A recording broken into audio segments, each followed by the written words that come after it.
What position will the climate have post-pandemic? Will we actually move back to that agenda, or will we be too much in a recession globally in order to look at it? Well, I actually see two scenarios here. One scenario is that if you need to do something about climate change, you need, first of all, the governments to be mature, to take responsibility, to have a long term perspective. Businesses at their level, they need to know that they can rely on the new rules and regulations, so it's worth their while investing in climate change. And you need a global environment that is coordinated around climate, so that they can make some impact together. So climate is traveling borders, and of course you need this global impact. And as you know, all these things are fragmented by Corona right now. So it is standing on a much more shaky setup.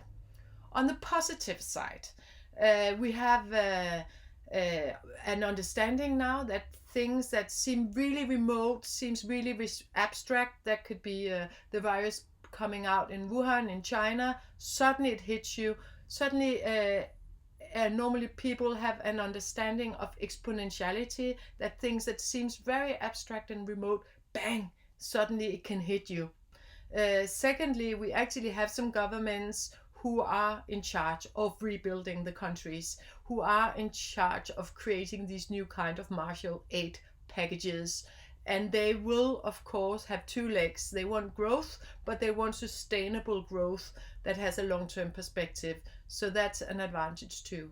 Finally, and probably most important, we have some ambassadors, some climate ambassadors, and those are the young generation who have been extremely hard hit by this pandemic. They were also hard hit by the financial crisis.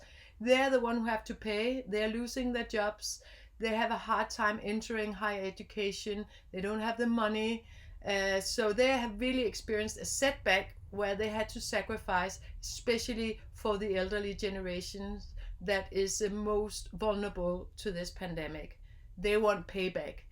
The elderly generation, they're the one who had the power, they're the one sitting on the money, and they're expecting from them, hey, we help you, you better help us having a planet for the next 100 years. So that's really the argument moving in the opposite direction.